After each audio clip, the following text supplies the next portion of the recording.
You're listening to episode 108 of Financial Confidence.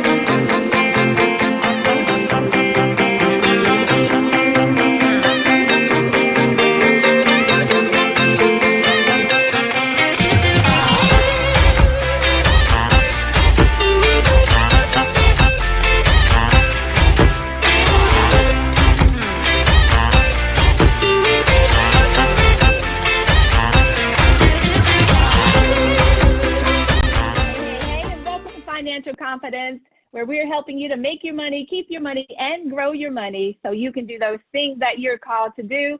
That's to build generational wealth and leave an inheritance for your children's children. I have only a minute, only 60 seconds in it. Forced upon me, can't refuse it. Didn't seek it, didn't choose it. But it's up to me to use it. I must suffer if I lose it. Just a tiny little minute, but eternity is in it. Guys, that poem is anonymous, but I just wanted to give you a little reminder that you are a special individual. There's no one else on this world like you. You have the talents and abilities that direct and guide your destiny, and you create your future. Yes, we're having a futurist conversation today on Financial Confidence. So I want you to go get your pen and your paper so you can be ready for this courageous conversation, guys. But before we get there, our guiding principle for this show is Matthew 6:33. But seek ye first the kingdom of God and his righteousness, and all these things shall be added unto you. We also implore that you pray over your finances so you can do the things that you're called to do. If you will, bow with me. Lord, help us to value things in this world that are really valuable. That's our relationship with you, our lives, and our families. Help make us responsible stewards of your financial resources, and let us trust your holy word, the eternal glory. In our son Jesus' name we pray. Amen. Amen. Guys, we are excited to have a special guest in the podcasting studio today. She is USA Today's first Road Warrior of the Year. She's the business futurist and certified management consultant, Miss Joyce. Gioia. Joyce, how are you? I'm great. It's great to be with you. Thank you so much, Lynn. Well, thank you for joining us here at Financial Confidence. We're excited to have you in the podcasting studio, having this conversation with us today. So if you will, introduce yourself to our audience. Let us know a little bit more about you. Oh, boy. Well, I was born and raised in New Orleans. Please don't hold that against me. It's a great place to be from. And the food is wonderful. Absolutely. I attended the University of Denver, and when I graduated from college at the age of 20, there were no jobs for women in Denver at that time. And the reason was that there were more people than there were jobs. And so the only job that I could get was working in an employment agency. And that's where I began my career in HR. But it was really sales and HR. And then from there, I ended up being recruited to New York to work for the world's largest manufacturer of bridal gowns, where I established for them what I used to call a boiler room, but it was really a telemarketing operation for a new division of theirs for headpieces and veils. And it didn't work because we were charging 15% more than everybody else was charging, because we had a proprietary product on the headpieces and veils called Snap-A-Veil. And what that did was it allowed the bridal consultant to try on a particular length of veil for the bride. And then if that didn't work, unsnap it and snap on another one. Well, that worked in theory, but not in practice. And so when that ended, I chose to go work for one of their divisions, and I worked for their less expensive bridal division, Bridalore, until I married my first husband in one of their couture dresses. And shortly thereafter, I really had had enough of the garment industry, so I went to work in the invention development area. And what that did, and I was at that point at the ripe old age of, I think, 22 or 23, but I had a chance to see how innovation has an impact on business. And I fell in love with the leading edge of innovation. I'm going to fast forward now to 1971, and I was privileged to be in the right place at the right time. And I was recruited to work for a new magazine startup called The Complete Buyer's Guide to Stereo Hi-Fi Equipment. I was asked to be sales manager of that, and I doubled advertising revenues for 5 years in a row. But after 3 years, I said to my boss, listen, I need the title of publisher in order to really make things work here. And he gave it to me. And so at the age of 28, I was one of the youngest magazine publishers in the world. Very exciting. And I've had stints in advertising. I worked for the direct marketing group. I had a chance to work in magazines. I was promotion director for Chocolatier magazine, and I worked a really good deal. And this is an interesting clue for some of our listeners today, Lynn, because what I did was I went to the company that owned the magazine, and I said to the president, I said, you need a director of promotion, and I need a place to work my consulting firm. And we agreed that I could work my business out of the 34th Street office, and I would do work for him. And he paid me a small amount of money every month. It was actually less than I'm getting for Social Security right now. But at the time, it was reasonable. And I was able to build my business by having that safety net under me by working for him. And I was able to give him all that he needed, and I was able to give my clients what they needed and build those two things simultaneously. Well, I'm going to fast forward again. And I became a futurist back when I was the publisher of the magazine, because I discovered that what endeared me to my advertisers was being able to tell them what was coming and why. And the people I was selling to were really the US presidents of Japanese companies. And they were just like sponges when it came to wanting to understand international finance and wanting to understand why the yen was doing what it was, and wanting to understand the psyches of their consumers. And I was able to give them insights into all of that. So that made me a very valuable person. And that's how I ended up doubling advertising revenues 5 years in a row. Wow. But it was also the beginning of my understanding of the groundwork for this new book that I just published, that I am publishing. Well, I've just published it in September.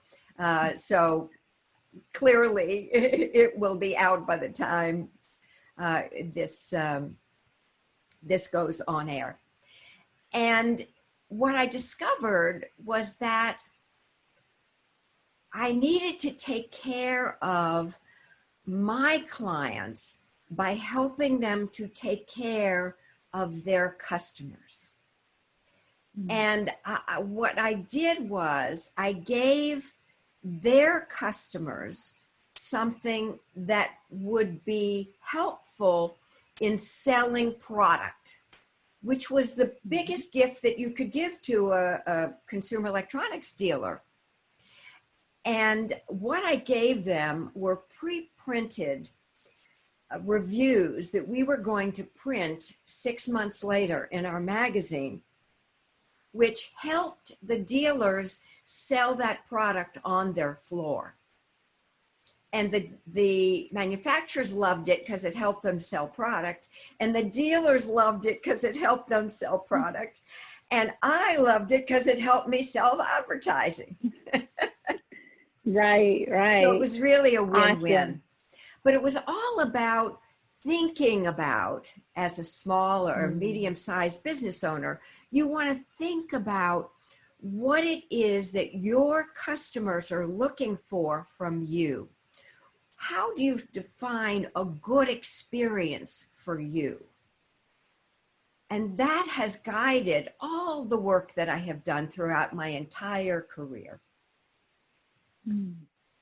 I love it. I love it. Those are invaluable insights that you share. But you took us forward. I want to go backwards a little bit further back than where you started. I think a lot further back, if I remember the question that you're going to ask me.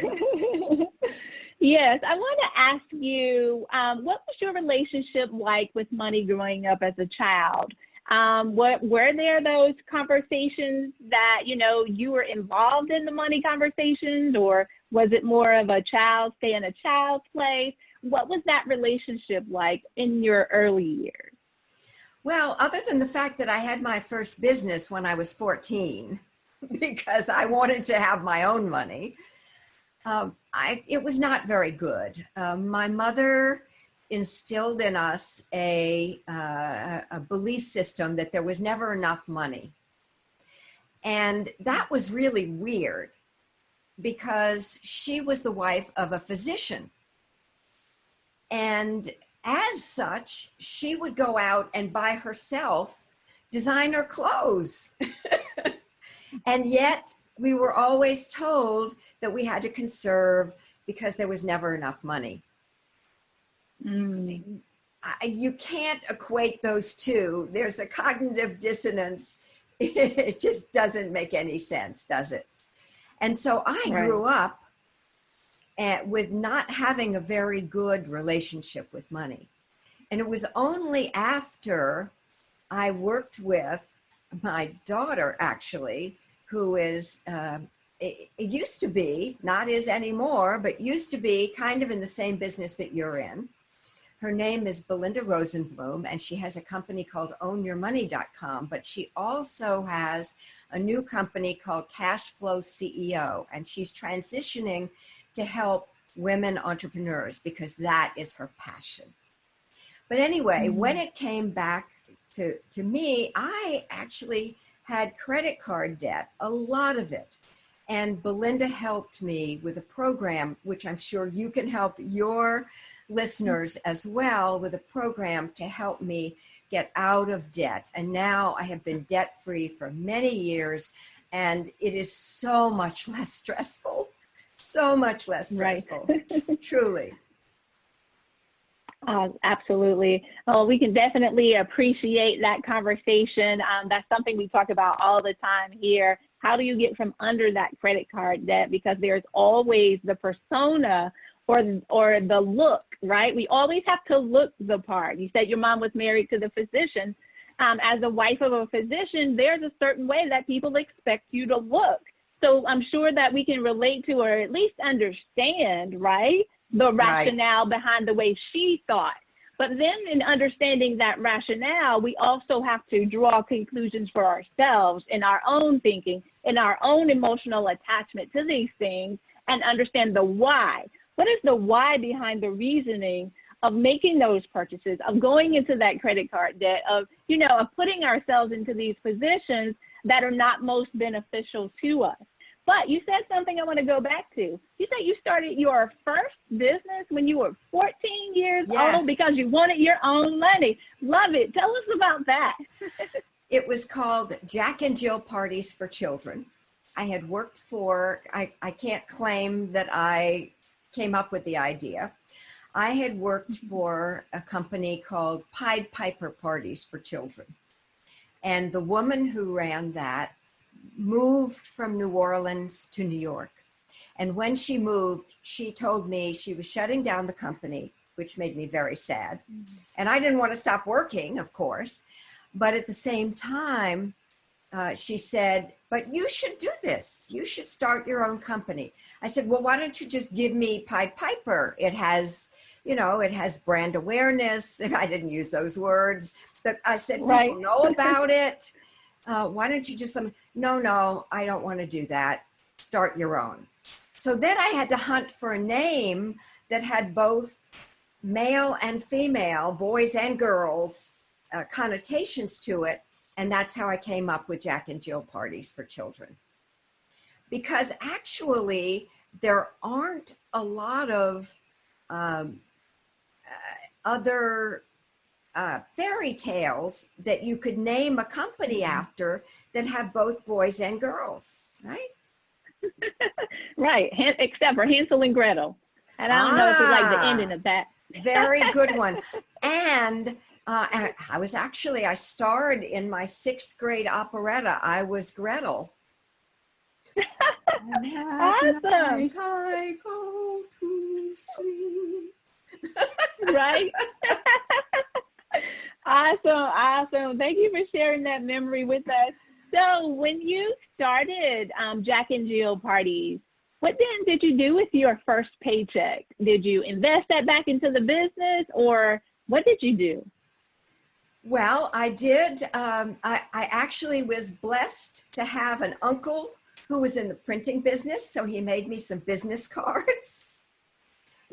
And I would hand out those business cards wherever one of my boyfriends accused me of being able to find new boyfriends because I'd hand out my business card. Awesome. But there were no publications at that time for mothers. There was no social media at that time for moms. And so it was just word of mouth. So I may have put an ad in the country club newsletter if there was one, but it was free. There were no paid places to have to do it. So there was nothing to spend money on other than one thing. I had a party for all of my workers, my 4 or 5 workers, which was more like a business meeting, but I also taught them how to cut a cake because that was part of what they needed to know how to do. And I also taught them the tips and tactics that I used when I did birthday parties. Good point, because that is a much needed skill, knowing how to cut the cake for the number of people who are present at the party. Trust me. Oh, yes, we go through that a lot with the kids' birthday party. So, yes, that's definitely a good skill that you shared there. So in switching gears just a little, you mentioned that you released a book. How did you come to write your book, Experience Rules? Yes. I am a consultant, and I have a background in marketing, as you've already heard, marketing and sales. And in 1993, I met my soulmate and 3rd husband, Roger Herman. He became my 3rd husband anyway. And Roger had written, at the time, I think he had written something like 5 books by himself. And then we wrote 5 books together, and those were in the HR space. But what I realized was that I could bridge marketing and HR by looking at the marketing aspect of HR. And I developed a theory and framework for something that I call internal marketing, bonding with employees as valued customers. Mm. So then I was able to understand. Now, first I understood marketing, then I understood HR, and then I saw the bigger picture. And I wrote a book that never got published called Add Value or Die, which is true. If you're not adding value as a small or medium-sized business person, you're not going to be in business long because everybody else is. That's the smart way to do business. Absolutely. And as I progressed in my career, I began to see that there were consultants for the customer experience, and there were consultants for the employee experience, and there were consultants for the investor relations experience. And one day I had an aha moment when I saw the bigger picture of it. And I said, well, if it's important to deliver positive experiences for our customers and employees and investors, it's probably important to deliver positive experiences for all of the different stakeholder groups. And that's what led me to understand the value of pushing product to the bottom line by taking a more holistic approach to the way companies are run. There are actually two very successful companies in this country that are, one is, well, I think they're both multinational by this time, that are built on that premise of aligning all the messaging and advertising and branding for all of the different stakeholder groups. And those two companies are a company called Sedgwick, used to be called Sedgwick CMS, which stood for Claims Management Service, and another one called Silicon Labs, which happens to be headquartered here in Austin. And those two companies really get it. I've talked about them in my book somewhat, and I'm just very, very impressed by the way they're operating. The second to last thing I talk about in this book, and by the way, not only do I cover all the different stakeholder groups and how to establish great relationships and deliver positive experiences, but I also talk about gamification, simulation, AR, VR, AI, and all of those things and how they interface with experience. I also have 2 chapters on neuroscience. One is about colors, including senses. So I talk about taste, touch, smell, and kinesthetic. And I also talk about what the different colors mean to us, because colors do have meaning. And if we market with those in mind, we're going to do better. Finally, I talk about the rise, actually semi-finally, I talk about the rise of the CEXO, Chief Experience Officer. And that person's job, it will be to make sure that all of that messaging and branding and advertising is aligned so that there's not fighting between the two brands. So it actually blends, works together, there's synergy, it's all, everybody's singing from the same sheet of music, however you want to say it, it all works together. And then the last thing I talk about in my book is how to look at the journey for each of the different stakeholder groups, because we've heard of customer journeys and the importance of looking at that and the touch points along the way there. But nobody's talking about the employee journey.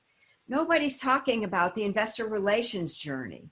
And I think that there is there are positive experiences to be delivered there. There's a potential there that's not being realized.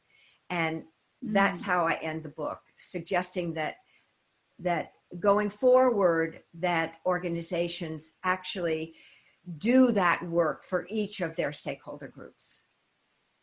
Wow, that's truly powerful how you bring it all together, bridging the gaps. I love when you said that part, right? Bridging the gaps between each of the different stakeholders and what does that actually look like? So yeah, that is definitely powerful. So what does your book mean for the small and medium-sized business owner then? Wow, well, a lot. In fact, I did a series of videos for a woman in Atlanta called Ruth King, and Ruth markets to HVAC organizations and contractors. Those are her two niche groups. And I talked about the value in their looking at what are the different experiences that they're delivering to their customers, to their employees, to their suppliers. Their suppliers are key, especially, and she gave me the example. She said sometimes Freon is a very scarce resource. And I said, well, who do you think is going to get the Freon? Is it the small business that says to the supplier, you should be very happy that I'm doing business with you? Or is it the company, the HVAC company that says, thank you very much for being such a trusted resource for us. How can we partner better? And if you look at all of those different groups for that small or medium-sized business, and look at how you can deliver those positive experiences better, you're going to end up being more profitable. And you'll have more friends as well. Awesome. Yes, as the saying goes, you know, you catch more flies with honey, right? The same thing as far as your business concepts are concerned. So as a futurist, I want to ask you, and switch gears a little, how soon do you think we'll be out of the woods with this infection? Ouch. Well, not by September, really, because what's happening, and we are recording months before September for this thing. So I'm kind of going out on a limb here, given that this is going to be exposed in September. But what we're seeing in a lot of the states is that there is not a downward trend of the number of cases. In fact, it's flat, or in 25 of the states right now, it's growing. And it's growing on a very steep, like exponential curve. It's not even a curve. It's like a straight line up almost. And this is not politics, folks. This is science. This is health. This is a matter of your health. And honestly, right now, there are stores here in Austin, which I won't go into because they don't require people to wear masks. And although all of their people are masked, I have written about this as a futurist. I write the Herman Trend Alert, and my last week's Trend Alert, this was, in June, was about the value of wearing masks. And I talked about all the scientific studies, and I detailed a couple of them. And one of them definitively showed that the difference between both people wearing masks was 33% infection rate if the people who were infected were not masked, versus 17% infection rate if everybody was masked. But the most important thing is that 17%, though they may have been infected, were infected at a much lower level, which means that the viral load that they had to carry was lower, and therefore they were not likely to get as sick. And that's very important. It seems that it's okay to have this infection as long as you don't have a really high viral load, or as long as you are not immune compromised. And if you're immune compromised, then you are likely to be in very rough shape with this infection. Great points that you bring out and that you share. And I also think that it's important too that we're mindful. As we're looking at this, we're recording in June. We're also noticing that China in Beijing, they are going back to shut down now. They've closed their schools down again. They were wearing the mask. So different things are happening. So it behooves us to be aware, right? Always be diligent in doing what we know is right to protect not only ourselves, but others that are in our vicinity. So we know that staying home works, Lynn. That's the bottom line, right?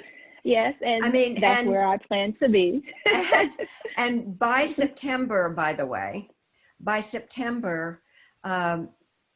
we will, there are several aspects of this pandemic that we will be feeling more acutely. Sadly, I think unemployment will still be high. If you are looking for a job during a COVID compliant job during this pandemic, some friends of mine have written a series of 3 different books called 18 Jobs to help you cope with the COVID crisis. And I would highly recommend them. Their last names are Gaspar and Rossnick, Gaspar and Rossnack. And you can get that book on Kindle or Amazon. And I highly recommend, if anybody's looking for a job, that they consider doing that, getting it. Awesome. Well, thank you for those great resources. We're always looking for resources to share with the listening audience. One final question. One more resource to share, if I may. Okay. The Herman Trend Alert goes out to, it is read by almost 30,000 people in 90 countries every week. I write it. And I have been focusing on delivering trusted information during this challenging time. This week's Trend Alert last week's was on masking. This week is the first one on vaccines. And it's longer than my typical Trend Alerts, and it still doesn't cover everything I wanted to say about vaccines. There's a lot to say. And we're not going to be out of this, sadly, we're not going to really be out of this until we either have a cure, a real cure, and that's not like a medication that works to help people who are in late stages, which is where we are with remdesivir and desmensivir, I think is what it is, which are the 2 drugs that they're looking at right now and saying they're okay. But once we have a vaccine, and it may take up to 3 years for a vaccine to be tested and in distribution, once we have a vaccine, we may be out of the woods. And the reason I say may be out of the woods is that, sadly, COVID-19 is an influenza. And in the past, our flu vaccines have been like 30%, sadly, 30% effective sometimes, because influenzas mutate. Now, do I expect to be taking this vaccine? Yes, I do, because I believe whatever I can do to protect myself from any percentage of getting sick by this particular bug, I'm going to do it. Now, you had a final question for me. Yes, I do. And it is also related to COVID-19. But during this COVID pandemic, how will it affect us in the short term and then also address the long term for us. Okay. In the short term, our kids are going to be home, many of them, although we are looking at how to restart the schools. I wrote about that as well. People can go to my archive, and you can go to hermantrendalert.com and click on the link that says archive and find that. When we restart education, we are either going to have to do an every other day system or a half day system. I personally, along with the teacher whom I interviewed to write that, are looking at a half day. And there are many other changes. For instance, the kids can't go to the cafeteria. We'll have to be doing box lunches. We'll be sending them home with lunches. We'll be giving them, they'll be having breakfast in a box lunch at their desks. There are many different things that will have to change as far as education is concerned if the kids are to go back to school.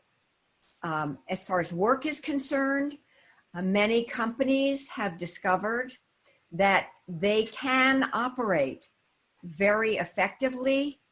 They're finding out what the software companies have known for a long time, and that is that they can operate very successfully by having remote workers. And so what we're going to see in the workplace is the kind of sharing that we'll see in the schools, which means that, and I'm suggesting that for workers, for employees, we'll do A days, B days, and even C days, depending on how close the cubicles or desks are. And if it's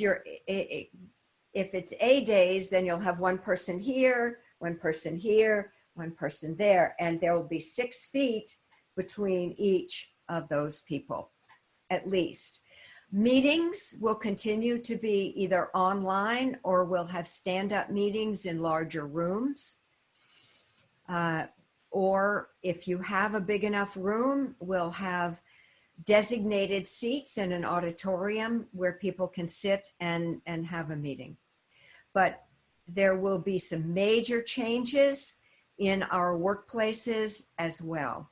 Now, a friend of mine named Ira Wolf came up with a really, really good term. And if there are companies here that have like more than 10 employees, then you're going to want to listen up to this. He calls it reboarding.